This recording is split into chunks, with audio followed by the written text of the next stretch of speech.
کہ کسی طرح سے اس کا امیج خراب کرنا ہے دنیا میں، اور ہم نے اس کو کس طرح سے زائل کرنا ہے. ہماری نوجوان نسل کی بالخصوص اور میڈیا کی اور بالعموم پوری قوم کی توجہ اس طرف مبذول کرانا بہت ضروری ہے. دوسرا میں یہ کہوں گا کہ ہمارے ٹاپکس بدلنے چاہیے. ہمارے ٹاپکس وہ نہیں ہیں کہ ایلان مسک نے اگلے 10 سال یا 20 سال کے بعد کیا اعلان کیا ہے کہ ملک کی اکانومی کہاں کھڑی ہوگی اور کیسے وہ بزنس ٹرانزیشن کرے گا. ہمارا ٹاپک یہ نہیں ہے کہ بل گیٹس کی آگے وہ کیا کہہ رہا ہے کہ جس طرح سے ابھی ایک ٹرانزیشن آ رہی ہے، ایک انرجی میں ٹرانزیشن آ رہی ہے، آئی ٹی میں ٹرانزیشن آ رہی ہے، آپ کے جو آرٹیفیشل انٹیلیجنس ہے وہ کہاں پہنچے گی. ہمارا ٹاپک آج ہی اپوزیشن اور حکومت اور وہی آپس کا لڑائی جھگڑا. ہم اگر گلوبل ٹرینڈز کو فالو کرنا شروع کر دیں تو اپنے اہداف اس کے مطابق سیٹ کریں کہ ہم نے اب آگے کس طرح سے بڑھنا ہے. ہماری بدقسمتی سے اکانومی کی بنیاد جو تھی وہ نمک کے پتھر کے اوپر رکھی گئی تھی جو آہستہ آہستہ پھسل پھسل کر نکل رہا تھا. عمران خان اس پتھر کو ہٹا کے پراپر پتھر لگا رہے ہیں، اکانومی کی بنیادیں درست کر رہے ہیں. قوم کو ان کا ساتھ دینا پڑے گا اور اویئرنیس بالخصوص نوجوان نسل کی میں پھر کہوں گا، they are 67% of population, they are demographic dividend of this country. بڑا ضروری ہے کہ پورا دیکھیں کہ کیا ایک سازشی جال ہمارے ارد گرد بچھایا جا رہا ہے. میں نے ایک نظم لکھی تھی، اگر آپ مجھے اجازت دیں تو وہ بڑی ہی ریلیونٹ ہے آپ کے سوال سے. چھوٹی جی ضرور سنائیے. وہ یہ تھی کہ جو ہمارے خلاف لوگ کام کر رہے ہیں وہ سازش ہے کیا؟ آؤ مایوسی پھیلائیں، آؤ مایوسی پھیلائیں، آؤ کچھ اخبار اور چینل مل کر آگ لگائیں، آؤ مایوسی پھیلائیں. اچھی خبر کہاں بکتی ہے؟ بکتی ہے مایوسی یا پھر بکتی ہے جاسوسی. ملک کے دشمن بن کے خفیہ ہاتھ سے ہاتھ ملائیں، آؤ مایوسی پھیلائیں. سوکھ گئی ہے ڈالی ڈالی، ڈاکو اپنے باغ کے مالی، اپنے فوجی دیس کے دشمن اپنا ایٹم بم بھی جالی.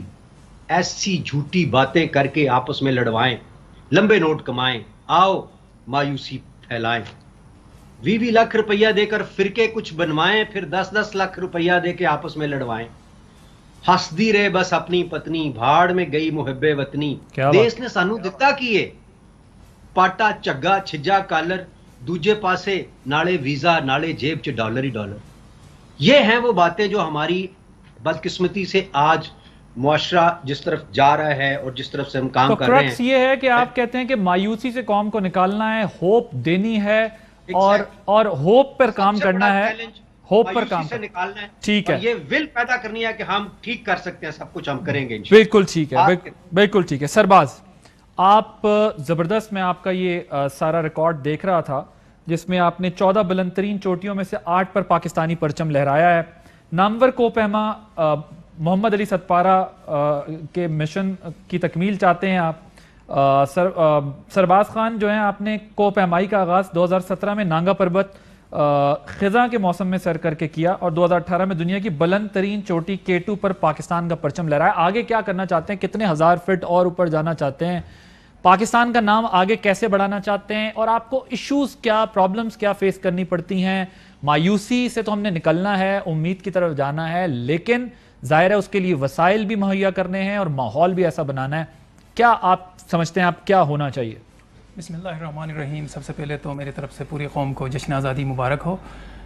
رہی بات میری مشن سمٹ 14 کی اور کلائمبنگ کی، جو مشکلات پاکستان میں ہے اسکول کے حوالے سے، ٹریننگ اسکولز کے حوالے سے، اور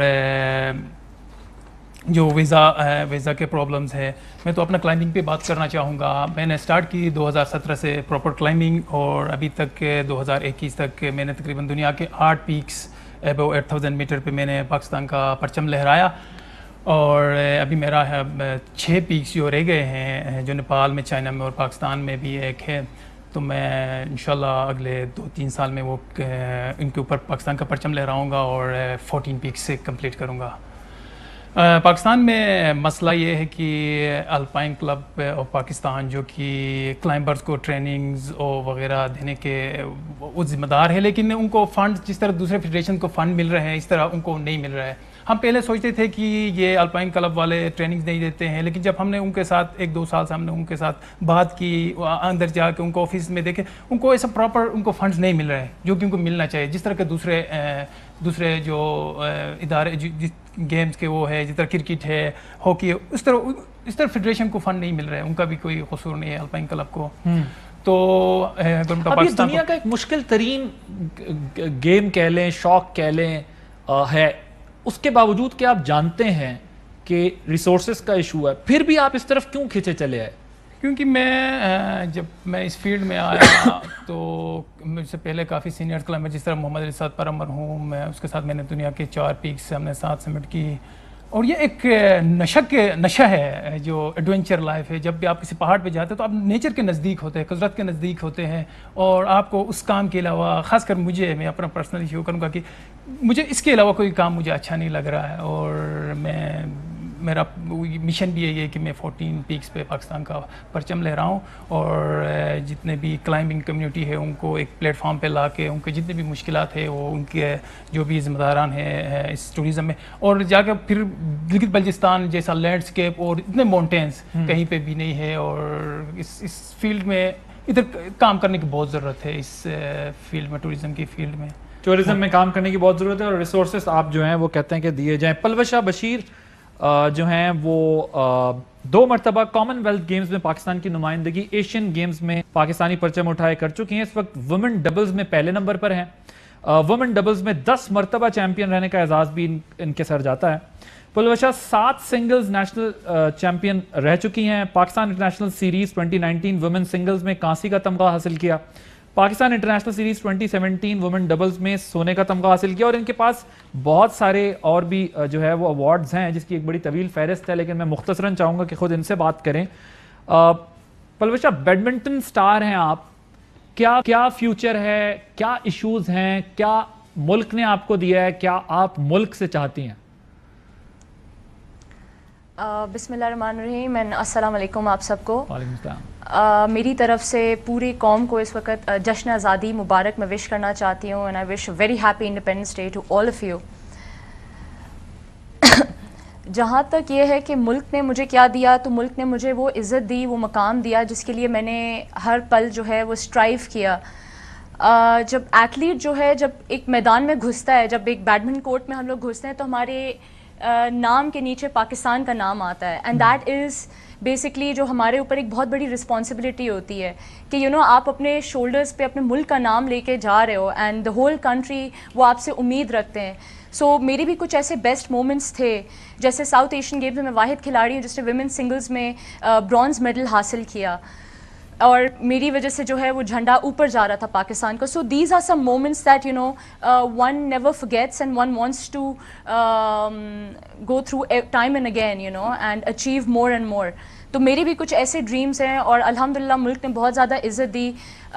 کافی میرے کوچز میرے سائٹ پہ اس دفعہ ہیں جو انہوں نے دے وانٹ کہ میں ورلڈ لیول پہ اور اچھی طرح پرفارم کروں اور ٹاپ 100s میں آؤں. اور میرا یہی ڈریم ہے کہ میں اولمپکس میں کوالیفائی کر سکوں نیکسٹ، اور اپنے ملک کا نام روشن کر سکوں. ٹریننگز کتنی ٹف ہوتی ہیں، ریسورسز کتنے ریکوائرڈ ہیں اور کتنے موجود ہیں آپ کے پاس، کتنے ریکوائرڈ ہیں اور کتنے اویلیبل ہیں دونوں؟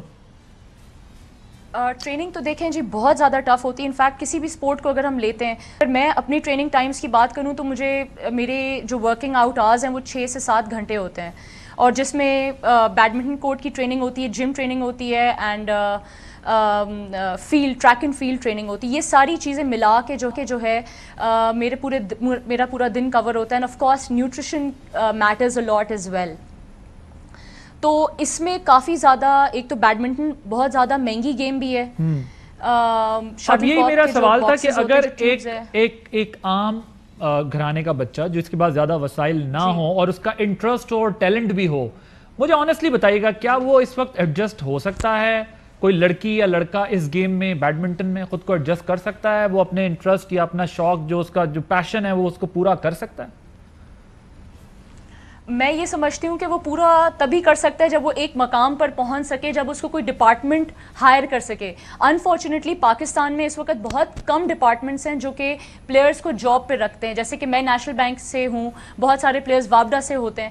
تو یہ سارے اگر آپ کو ڈپارٹمنٹ سپورٹ کرتا ہے تبھی آپ, میں سمجھتی ہوں کہ گیم کو کیری فارورڈ کر سکتے ہو. اپنا جو خرچہ ہوتا ہے یا گیم کی جو ریکوائرمنٹس ہوتی ہے وہ آپ پورے کر سکتے ہو. بٹ انفارچونیٹلی ادارے بہت زیادہ کم ہیں. آئی ریئلی ہوپ کہ ادارے اور زیادہ آئیں, جیسے ریلوے ہو گئی, SNGPL ہو گئی, پاکستان وابڈا and National Bank of Pakistan. یعنی ڈپارٹمنٹل سپورٹ اگر پلیئرز کے پاس ہو, جس طرح کرکٹ میں بھی ہم دیکھتے ہیں اور سپورٹس ہاکی میں بھی دیکھتے ہیں, اگر ڈپارٹمنٹل سپورٹ ہو تو اس سپورٹ کو مزید بیک اپ دیا جا سکتا ہے.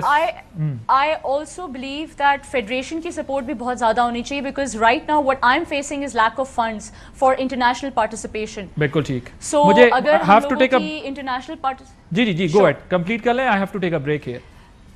سو اگر انٹرنیشنل پارٹیسپیشن ہماری 10 سے 12 ٹورنامنٹس کی ہوتی تبھی ہم ٹاپ 100 میں کوالیفائی کر سکتے ہیں.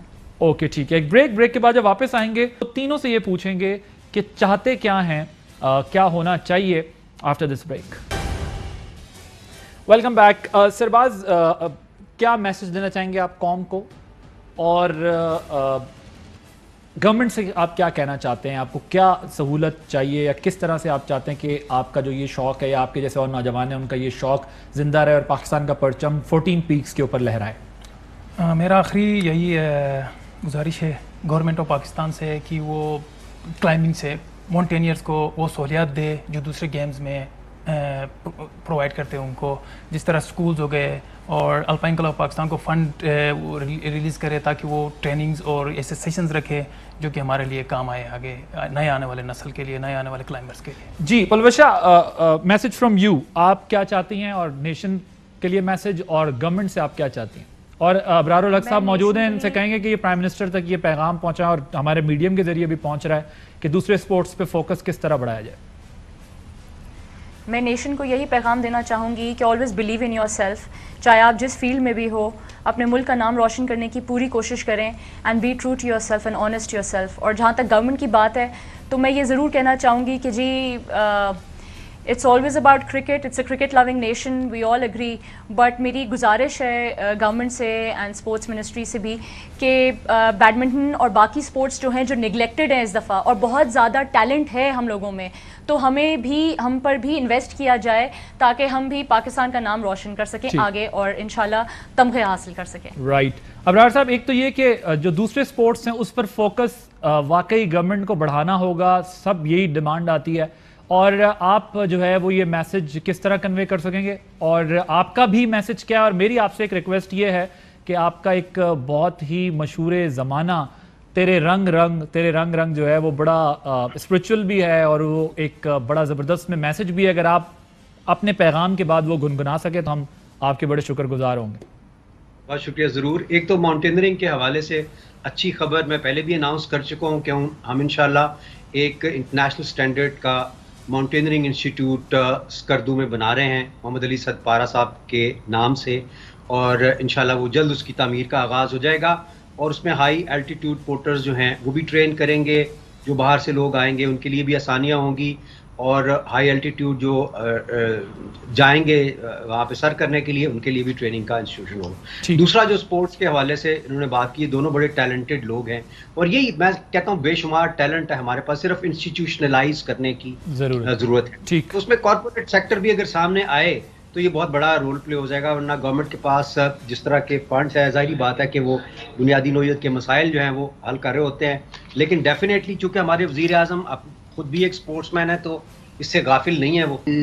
اللہ تعالیٰ پاکستان کو کامیابیاں عطا فرمائے. آمین. میری جانب سے آپ سب لوگوں کو ایک دفعہ پھر آزادی کی بہت بہت مبارک. تھینک یو سو مچ ابرار الحق صاحب, سیف خان صاحب اور پلوشا بشیر صاحبہ. اللہ تعالیٰ پاکستان کو اسی طرح قائم دائم سلامت کامیاب رکھے. اس سیگمنٹ کا اینڈ ایک بریک لیں گے. بریک کے بعد جب واپس آئیں گے تو وفاقی وزیر اطلاعات و نشریات فواد چوہی صاحب موجود ہوں گے اور ان سے کچھ بات کریں گے اینٹی اسٹیٹ ٹرینڈز اور پولیٹیکل ایشوز پہ after this break. Welcome back. ایک important report digital media wing نے اینٹی اسٹیٹ ٹرینڈز جو چلتے ہیں اس پر ایشو کی. اس کو پبلش کرنے کے بعد فواد چودھری صاحب نے اس پر پریس کانفرنس کی تھی. ظاہر ہے یہ ڈسکشن تو پھر چلتی رہی, لیکن اپوزیشن نے گزشتہ روز جو پریس کانفرنس کی, پی ایم ایل این نے اسپیشلی, اس میں انہوں نے اس پر اعتراضات اٹھائے اور انہوں نے کہا کہ اس میں جماعتوں اور صحافیوں کو ٹارگٹ کیا گیا. تو ایک یہ معاملہ ہے اور کچھ اور اہم معاملات پر ہم بات کریں گے. فواد چودھری صاحب وفاقی وزیر اطلاعات ہمارے ساتھ موجود ہیں. چودھری صاحب یہ بتائیے گا کہ یہ جو رپورٹ پر آپ متعدد بار ویسے یہ کہہ چکے ہیں کہ اس کے میکانزم کو نہیں سمجھا گیا, اپوزیشن نے تو ایک پوری اس میں چارج شیٹ پیش کر دی ہے کہ یہ آپ نے جو ہے وہ صحافیوں کو اور جماعتوں کو اور ان لوگوں کو ٹارگٹ کیا ہے, بجائے اس کے کہ ایکسکلوسیولی صرف ان پر بات کی جاتی جو ایلیمنٹ اینٹی اسٹیٹ ہیں. دیکھیں, پہلی بات تو یہ ہے نا کہ انفارچونیٹ ہے کہ رانا ثناء اللہ اور خرم دستگیر اور شاہد خاقان عباسی ایک ٹیکنالوجی کی اوپر جو ہے وہ جب بات کریں گے تو پھر آپ یہی ایکسپیکٹ کر سکتے ہیں نا جو پہلے کبھی عابد شیر علی صاحب نے کہا تھا کہ اگر آپ پانی سے بجلی نکال لیں گے تو پھر باقی پانی میں طاقت ہی کیا بچے گی. تو یہ تو سارا وہ گروپ دھڑا ہے. آپ اس کو کیا سمجھائیں جن کو بیسکس کا ہی نہیں پتا, جن کو ایک میکنزم انہوں نے سمجھنے کی ہی کوشش نہیں کی اور کہہ دیا کہ اس میں تو چونکہ آپ نے ہمارا بھی نام دے دیا ہے تو بڑی زیادتی ہو گئی ہے. حالانکہ ہم نے تو کسی پولیٹیکل پارٹی کا نام دیا ہی نہیں. ہاں, پی ٹی ایم کا جو سوشل میڈیا ہے وہ ضرور اس میں ملوث ہے, کیونکہ 150 جو ٹرینڈز چلے اینٹی اسٹیٹ, ان کو شروعات جو ہے وہ پی ٹی ایم نے کی, اور بعد میں جو نقطہ تھا ہمارا وہ یہ تھا کہ ہندوستان نے, افغانستان کی موجودہ حکومت نے اور کچھ ممالک میں یہ جو ٹرینڈز جو ہندوستان میں سوشل میڈیا کو میں نیگیٹو تاثر بڑھانے کے لیے وہ ان ملکوں میں جنریٹ کیے گئے پاکستان کے خلاف, اس میں پاکستان کے لوگوں کا تو کوئی اتنا تعلق نہیں تھا. ٹھیک, اب ایک اعتراض وہ یہ بھی اٹھا رہے ہیں کہ وہ کہتے ہیں کہ یہ جو نقشہ ہے جو رپورٹ میں استعمال کیا گیا ہے اس میں پاکستان کا مکمل نقشہ کشمیر کے ساتھ نہیں دیکھ رہا. جس کمپنی سے جو ہے وہ انہوں نے کہا ڈیٹا لیا ہے, اس کمپنی پر یہ اعتراض, آپ لوگوں پر یہ اعتراض اٹھایا گیا. انہوں نے کہا کہ یہ چیز جو ہے وہ اس کو دیکھا ہی نہیں گیا کہ جو اتنی بڑی رپورٹ شائع کر رہے ہیں وہ پاکستان کا نقشہ کیا دکھا رہے ہیں. یہی اعتراض جو ہے وہ کچھ اور سیگمنٹس آف سوسائٹی بھی جو ہے وہ کر رہے تھے. How would you respond to that? یہ تو ایسے ہی وہ اعتراضات ہیں نا جن کو سمجھ نہیں ہے کہ رپورٹ نقشے کے بارے میں نہیں تھی, نہ ہی اس میں نقشہ جو ہے وہ کوئی دکھایا گیا یا اس کی کوئی اہمیت تھی. نقشہ تو اہمیت تھی کہ کن جگہوں سے ٹویٹس جو ہیں وہ جنریٹ ہو رہے ہیں, اور جہاں تک ریکارڈ کا تعلق ہے وہ تو پبلک ریکارڈ ہے, اور پبلک ریکارڈ جو ہے وہ دکھایا گیا.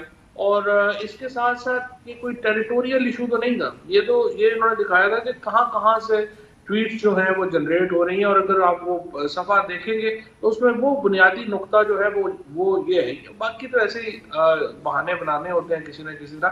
لیکن مجھے سمجھ نہیں آئی کہ ایک پاکستان میں میڈیا کا ایک طبقہ اور یہ جو پی ایم ایل این اور جو کہ لوگ ہیں ان کو کیا پرابلم ہوئی کہ وہ ان میں ہندوستان کو اور افغانستان کو ڈیفینڈ کرنے ہی سامنے آ گئے. سو مجھے ان کی کوئی کنڈکٹ کی فرینکلی کوئی سمجھ نہیں آئی کہ یہ ایک مخصوص صحافی طبقہ اور یہ پی ایم ایل این کے لوگ ان کو کیوں اچانک پرابلم ہوئی. ہم تو ان کے بارے میں بات ہی نہیں کر رہے. ٹھیک, اب یہ انڈیا اور افغانستان سے یہ ہوتا رہا ہے سارا کچھ. پاس میں ہم نے دیکھا ڈس انفو لیب اور وہ ساری چیزیں, سیریز ہے ایک پوری کیسے پاکستان کے خلاف وہ کیا گیا. اب کنکریٹ سالڈ سٹیپس کیا لیے جائیں گے؟ اگر میں آپ سے یہ پوچھوں کہ اس سے پہلے بھی ہم نے دیکھا کئی تنظیموں پہ یہ الزام لگتا ہے, را funding, N D S funding. اس سے پہلے ہم نے دیکھا کئی سوشل میڈیا کے لوگوں پر یہ الزام لگتا ہے کہ ان کو جو ہے وہ انڈین اکاؤنٹ سپورٹ کرتے ہیں. لیکن سٹیٹ اس لیول پر کر کیا رہی ہے؟ کیا سٹیٹ نے صرف یا گورنمنٹ نے صرف بتانا ہے کہ یہ سب کچھ ہو رہا ہے, یا کوئی ایکشن بھی ہونا ہے تاکہ جس سے لوگوں کو یہ پتہ چلے واقعی کہ حکومت اس بزنس میں سنجیدہ ہے؟ دیکھیے, میری منسٹری کا کام تو بتانا ہی ہے. ایکشن لینا جو ہے وہ انٹیریئر منسٹری کا کام ہے, سائبر ونگ کا کام ہے, اور انہوں نے اپنے جو پلانز ہیں اس کو اس کے مطابق جو ہے وہ بڑھانا ہے. اس سے پہلے جو پیگاس کے اوپر بات ہوئی, آپ کو معلوم ہے جو سافٹ ویئر جس میں وزیر اعظم صاحب کے موبائل فون کو ہیک کرنے کی کوشش ہوئی, اس کے اوپر ایک کمیٹی ڈیٹیل جو ہے وہ انٹیریئر کریٹ کر رہا ہے. اس میں جو پرائیویٹ ایکسپرٹس ہیں وہ بھی فائنلائز نہیں ہوئے, وہ جو ہی فائنلائز ہوں گے وہ کمیٹی آ جائے گی. اب اس کے اوپر جو 2-3 کام ہو سکتے ہیں, ایک تو ہم پورا ڈوزیر کریٹ کر رہے ہیں انٹرنیشنل ہیومن رائٹس آرگنائزیشنز کے لیے کہ ان کو ہم یہ بھجوائیں کہ کس طرح سے ہندوستان جو ہے وہ سائبر جو لاز ہیں, international cyber laws, international privacy laws, ان کی خلاف ورزی کر رہا ہے اور ایک جعلی اور فیک پروپیگنڈا کر رہا ہے. دوسرا دیکھیے اصل جو مقصد ہے عادل اس کو رپورٹ کو لانے کا وہ یہ ہے کہ جو اینکرز ہیں پاکستان کے میڈیا کے, جو پاکستان کے میڈیا کے تجزیہ نگار ہیں, جو لوگ پاکستان کے میڈیا پہ ہیں, ان کو یہ بتانا مقصود ہے کہ دیکھیے آج کل کی دنیا میں فیک نیوز اور ریئل نیوز اور فیک نیریٹو اور ریئل نیریٹو میں فرق کر کے جو ہے وہ آپ کو اس کا فرق کرنا پتہ ہونا چاہیے. اتنی باریک طریقے سے پروپیگنڈا وار اور فیک نیوز آگے بڑھائی جاتی ہیں کہ ان میں سچ اور جھوٹ کا گمان ہی ختم ہو گیا ہے, ان کا فرق ہی ختم ہو گیا. تو امپورٹنٹ ہے کہ ہمارے میڈیا کے لوگ جو ہیں اس صلاحیت رکھتے ہوں کہ وہ اس میں اینالائز کر سکیں اور جھوٹ اور سچ کو جان کر اپنا تجزیہ کر سکیں. ٹھیک, ایک اور اعتراض یہ کیا گیا ہے کہ یہ اسٹیٹ پہ تنقید کو اور گورنمنٹ پہ تنقید کو دونوں کو علیحدہ تصور کیا جانا چاہیے. آپ لوگ یہ رپورٹ یا اس قسم کے انیشیٹو سے اسٹیٹ اور گورنمنٹ کا فرق جو ہے وہ ختم کرتے ہیں؟ یعنی اپوزیشن کو یہ اعتراض ہے کہ گورنمنٹ پہ تنقید کو ریاست پہ تنقید نہ سمجھا جائے بلکہ ان دونوں کو علیحدہ طریقے سے دیکھا جائے. اگر وہ ریاست کے اوپر تنقید ہو رہی ہے تو اس کے لیے جو قوانین ہیں وہ اور ہیں, اور اگر حکومت پر ہو رہی ہے تو حکومت کو اس کا سیاسی جواب دینا چاہیے. یہ آپ کے اوپوننٹس کا اعتراض ہے آپ پر. دیکھیے یہ تنقید تو خیر کسی پہ بھی ہو سکتی ہے, لیکن دوبارہ میں آپ سے کہوں گا کہ یہ جو اعتراض ہے نا, یہ دوبارہ اس کی وجہ یہ ہے کہ جو رپورٹ کے میکانزم کو نہ سمجھنے کے نتیجے میں یہ اعتراض کیا جا رہا ہے. کیونکہ جو تنقید یا کرٹیسزم یا تعریف کی تو بات ہی نہیں ہو رہی اس رپورٹ میں. اس رپورٹ میں تو ہم نے صرف ہارڈ کور ڈیٹا پیش کیا ہے کہ یہ ٹرینڈز پاکستان کے خلاف 150 ٹرینڈز جو جنریٹ ہوئے وہ پاکستان کے اندر سے ان کو جو ہوا نہیں مل رہی تھی ان کو پاکستان کے باہر بھارت سے اس کو سپورٹ ملی. ہمیں یہ سمجھنے کی ضرورت ہے کہ انڈیا جو ہے وہ کس حد تک ہمارے انٹرنل میٹرز کے اندر ٹرینڈز بنا کے اس کو جو ہے وہ اپنے طریقے سے مولڈ کرنے کی نیریٹو کو کوشش کرتا ہے. فواد چوہدری صاحب ذرا یہ بتائیے گا کہ یہ ایک اور مسئلہ ہے مہنگائی کا. آپ کی گورنمنٹ کے لیے جو سب سے بڑا چیلنج ہے وہ یہی ہے, کیونکہ آپ لوگ فگرز دے رہے ہیں کہ آپ کی گورنمنٹ, آپ کی اکانومی بہت سموتھ جا رہی ہے. گزشتہ روز اسٹیٹ بینک کی طرف سے پھر کہا گیا کہ جی بنیادی ہدف مہنگائی کو کم کرنا ہے, لیکن پیٹرولیم مصنوعات کی قیمتوں میں پھر اضافے کی تجویز ہے. کیسے آپ لوگ اس کو مہنگائی کو کم کریں گے؟ کیونکہ آپ جتنے اچھے فگرز بھی دے دیں, عام بندے کو اگر اس کی زندگی پر مہنگائی اثر ڈالتی رہے گی تو وہ کیسے مانے گا کہ یہ اکانومی جو ہے وہ آپ کی گرو کر رہی ہے؟ دیکھیں جی, اس کی بڑی سمپل آنسر ہے, آپ نے آمدنیوں میں اضافہ کرنا ہے. اگر آپ کی چیزیں جو ہے دنیا میں 140% چیزیں مہنگی ہو جائیں تو پاکستان کو آئی لینڈ میں تو نہیں ہے نا کہ دنیا سے ایک علیحدہ ہی ہم اپنی دنیا بنا لیں گے اور ہم کہیں گے کہ نہیں ہمارے ہاں قیمتیں نیچے رہیں گی. اگر انٹرنیشنل پرائسز اس وقت جو انٹرنیشنل پرائسز مثلا اگر آپ تیل ہی کا ذکر کریں تو نان آئل پروڈیوسنگ جو اس وقت ملک ہیں ان میں تیل سب سے سستا پاکستان میں ہے, اور اس وقت بھی 140 ممالک سے سستا تیل جو ہے وہ پاکستان میں ہے. لیکن ہمارے ہاں تیل نہیں نکلتا, ہم نے باہر سے تیل منگوانا ہے, اور اگر وہاں پہ قیمتیں اوپر جاتی ہیں, ڈالر جو ہے وہ اوپر جاتا ہے, آپ کو تیل منگوانا پڑے گا اور قیمت دینی پڑے گی. گھی ہے, پام آئل آپ کے ملک میں پیدا نہیں ہوتا, آپ باہر سے منگواتے ہیں, اگر اوپر جائے گا تو آپ کو اوپر جانا پڑے گا. سوال یہ ہے کہ آپ کیا کر سکتے ہیں. دیکھیے ہمارے ہاں سب سے امپورٹنٹ بات یہ سمجھنے کی ہے کہ ہمارے ہاں مہنگائی میں اضافہ تقریباً 27 سے 28% ہوا ہے, اور ہمارے ہاں آمدنی میں اضافہ 37% ہوا ہے.